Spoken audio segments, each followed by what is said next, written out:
গিরিশচন্দ্র উচ্চ বিদ্যালয়ের দ্বাদশ শ্রেণীর প্রিয় ছাত্রছাত্রীরা, আমরা এর পরের যে অংশ অর্থাৎ যে গল্পটা আমরা পড়ছি দ্য আইস হ্যাবিট, তার পরের অংশটি নিয়ে আমরা আলোচনা করছি।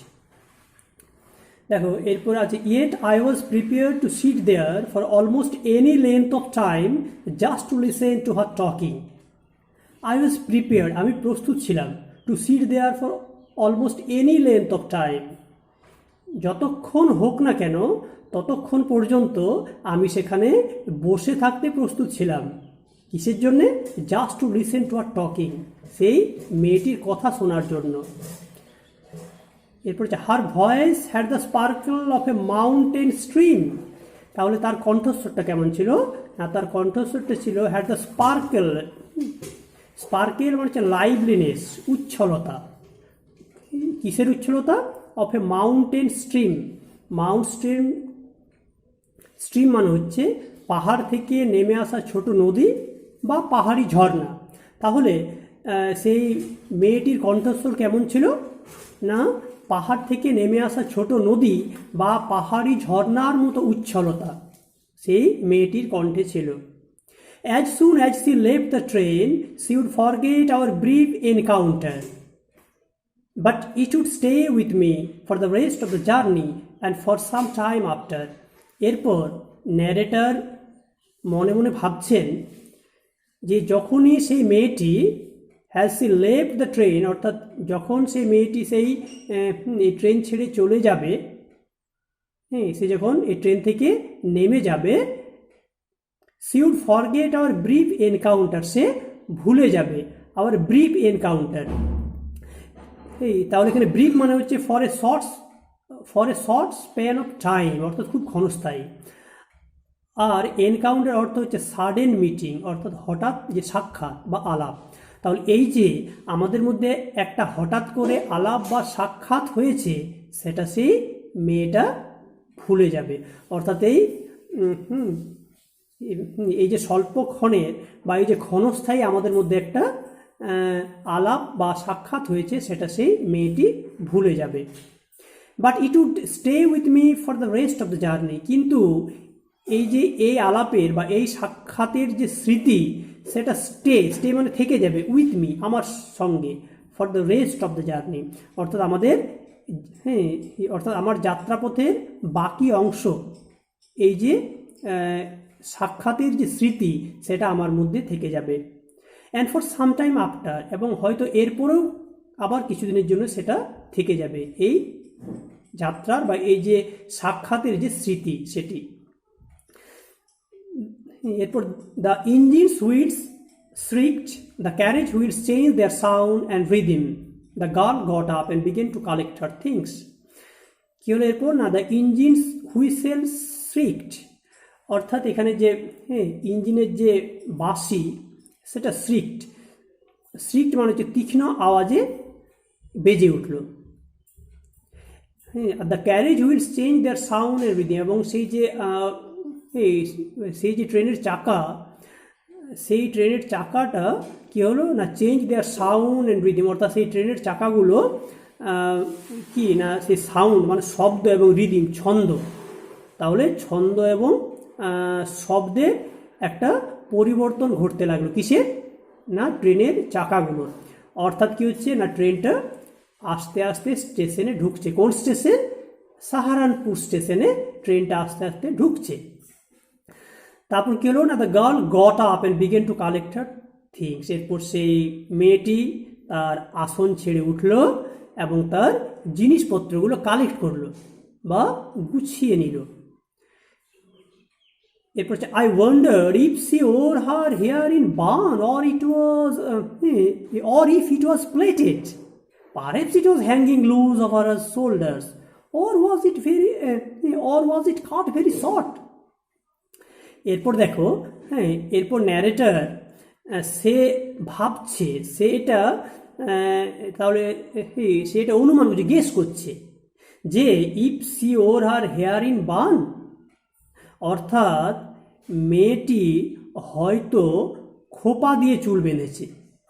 সেটা অনুমান করছে, কারণ সে তো দেখতে পায় না, হ্যাঁ সেটা অনুমান করছে, অথবা কি করেছে, হ্যাঁ or if it was plated, হ্যাঁ অথবা সে কি বিনুনি করেছে চুলে, perhaps it was hanging loose over R shoulder, অথবা পারহ্যাপস, হ্যাঁ তাহলে এখানে হয়তো পারহ্যাপস হচ্ছে হয়তো, ইট ওয়াজ হ্যাঙ্গিং এটা ঝুলছে, লুজ মানে হচ্ছে আলগাভাবে এটা ঝুলছে, ওভার আর শোল্ডার তার কাঁধের উপর হয়তো তার চুলটা আলগাভাবে ঝুলছে, তাহলে তিনি এটা ভাবছেন ন্যারেটর।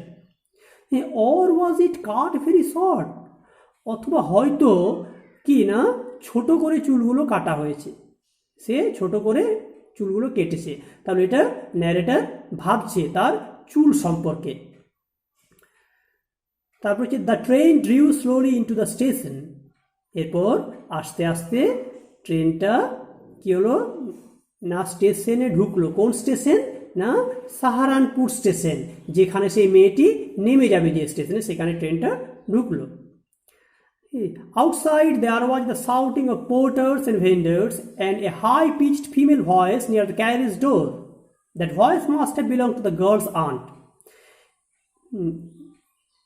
আচ্ছা এরপর কি হলো আউটসাইড মানে হচ্ছে বাইরে, সেই ট্রেনের বাইরে দেয়ার ওয়াজ দ্য শাউটিং, একটা চিৎকার হচ্ছিল, কাদের চিৎকার বা এখানে কোলাহল কাদের, অফ দ্য পোর্টার মানে হচ্ছে কুলি বা যারা মালবাহক তাদের কোলাহল বা চিৎকার, আর কাদের অ্যান্ড ভেন্ডার্স মানে বিক্রেতা যারা বিভিন্ন খাবার বা বিভিন্ন জিনিস বিকছে তাদের কোলাহল বা চিৎকার হচ্ছিল বাইরে। হ্যাঁ আর কি ছিল না and a high pitched female voice, high pitch মানে হচ্ছে ভেরি লাউড, খুব জোরে একটা ফিমেল ভয়েস, একটা মহিলার কণ্ঠস্বর শোনা গেল, নিয়ার দ্য ক্যারেজ ডোর, কোথায় সেই কামরার দরজার পাশে, হ্যাঁ সেই কামরার যে দরজা ছিল তার পাশে কি শোনা গেল না খুব জোরে একটা মহিলার কণ্ঠস্বর শোনা গেল। That voice must have belong to the girl's aunt, সেই আগেই বলেছিল, হ্যাঁ তোমাদের হয়তো মনে আছে যে সেই ন্যারেটর কি বলেছিল না আন্টস আর ইউজুয়ালি ফর্মেডেবল ক্রিয়েচার, অর্থাৎ আন্টসটা হচ্ছে ভয়ঙ্কর প্রাণী। তাহলে এই কণ্ঠস্বরটা শুনে এতক্ষণে ন্যারেটারের মনে হচ্ছে that voice must have belong to the girls heart, তাহলে এই যে জোরে কণ্ঠস্বরটা শোনা যাচ্ছে সেই কণ্ঠস্বরটা অবশ্যই সেই মেয়েটির আন্ট তার কণ্ঠস্বর। Good bye the girl said, এরপর মেয়েটি বিদায় বলে কি না এই কথাই বলল, বিদায়, good bye. She was standing very close to me, so close that the perfume from her hair was tantalizing. She was standing, সেই মেয়েটি দাঁড়িয়েছিল, very close to me, আমার খুব কাছে, অর্থাৎ ন্যারেটরের খুব কাছেই সেই মেয়েটি দাঁড়িয়েছিল। So close, এতই কাছে that the perfume from her hair was tantalizing, যে তার চুল থেকে যে একটা গন্ধ বার হচ্ছিল সেটা ছিল ট্যান্টালাইজিং, ট্যান্টালাইজিং তার মানে টেম্পটিং বা এক্সাইটিং, অর্থাৎ যেটা উত্তেজিত করে বা এটা কি করতে পারে না এটা কাউকে প্রলুব্ধ করতে পারে, এমন একটা গন্ধ তার তার চুল থেকে আসছিল একটা গন্ধ। এরপর I wanted to raise my hand and touch her hair, আমি চাইলাম আমার হাতটা তুলতে, raise my hand and touch her hair, এবং তার চুলটি স্পর্শ করতে, তার চুল স্পর্শ করতে চাইলাম। বাট সি মুভড অ্যাওয়ে, কিন্তু সে চলে গেল। Only the scent of perfume still lingered where she had stood, তাহলে সেই মেয়েটি তো চলে গেল কিন্তু কেবলমাত্র দ্য সেন্ট অফ পারফিউম অর্থাৎ তার যে সুগন্ধির যে সুবাস, স্টিল লিঙ্গার্ড তখনও পর্যন্ত সেটা ছিল। তাহলে এখানে লিঙ্গার্ডের অর্থ হচ্ছে, লিঙ্গার্ড মানে হচ্ছে remain for some time, lingered অর্থাৎ তখনও পর্যন্ত কি ছিল না তার কি না সেই সুবাসের সুগন্ধি, হ্যাঁ না কি ছিল না তার সুগন্ধির সুবাস, অর্থাৎ দ্য সেন্ট অফ পারফিউম অর্থাৎ পারফিউমের সেন্ট বা সুগন্ধির সুবাস তখনও পর্যন্ত সেটা ছিল। কোথায় ছিল না এখানে আছে হোয়ার সি হ্যাড স্টুড, সেখানে অর্থাৎ যেখানে সে দাঁড়িয়েছিল সেখানে তখনও পর্যন্ত কি ছিল না তার যে পারফিউমের যে সেন্ট সেটা তখনও পর্যন্ত ছিল। দেয়ার ওয়াজ সাম কনফিউশন ইন দ্য ডোরওয়ে। এরপর সেই যে দরজাতে হঠাৎ একটা কনফিউশন মানে মেস, MESS, মেস মানে হচ্ছে একটা সরগোল, হ্যাঁ, একটা হট্টগোল হচ্ছিল বা একটা সরগোল পড়ে গিয়েছিল কোথায়, সেই দরজাতে। এরপর হচ্ছে a man getting into the compartment stammered an apology. একজন লোক, হ্যাঁ, যে সেই কামরায়, সেই ট্রেনের কামরায় যে ঢুকলো সে স্ট্যামার্ড মানে যে তোতলামি, হ্যাঁ, আর অ্যাপোলজি মানে ক্ষমা চাইলো। তাহলে কি না, সে তোতলামির ছলে ক্ষমা চাইলো একজন লোক। কোন লোকটি না, যে সেই ট্রেনের কামরাতে উঠলো সে। দেন দ্য ডোর ব্যাংডের অর্থ হচ্ছে closed with a loud noise, মানে খুব সশব্দে বন্ধ হলো বা খুব জোরে শব্দ হয়ে বন্ধ হলো। কোনটা? দরজাটা। তাহলে দরজাটা বন্ধ হলো। And the world was shut out again. আর কি হলো না, গোটা বিশ্ব আবার রুদ্ধ হয়ে গেল। এটা ন্যারেটর মনে করছেন। এরপর I return to my birth. আমি আমার আসনে ফিরে গেলাম। এখানে আমি মানে দ্য ন্যারেটর, সেই ন্যারেটর তার আসনে ফিরে গেলেন। The god blew his whistle and we moved of. তাহলে সেই যে ট্রেনের যে গার্ড, তিনি হুইসেল বা বাঁশি বাজালেন, অ্যান্ড উই মুভড অফ, আর আমরা চলতে থাকলাম, অর্থাৎ ট্রেনটি চলতে লাগলো। নেক্সট, তারপরে আছে once again I had a game to play and a new fellow traveller.